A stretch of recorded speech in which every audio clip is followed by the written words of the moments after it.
Prvi gradski tamburaški festival održan je tokom proteklog vikenda u Zrenjaninu na trgu doktora Zorana Đinđića.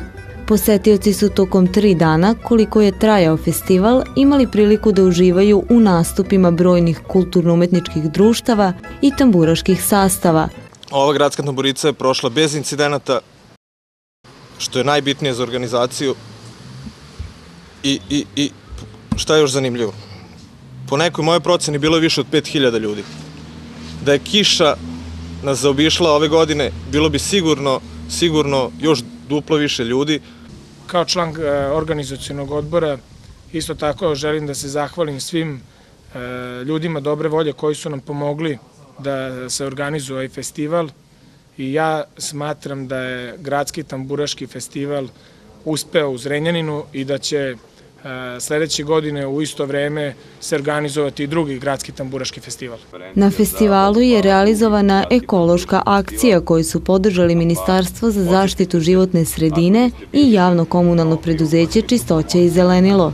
Bilo je 8 kontejnera koji su bili preporučeni za plastičnu ambalažu, alu ambalažu i papirnu ambalažu.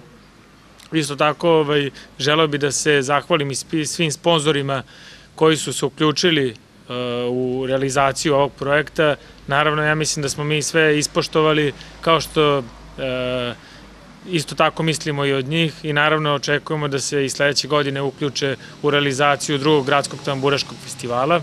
Prvi gradski tamburaški festival bio je revijalnog, a drugi će biti takmičarskog karaktera.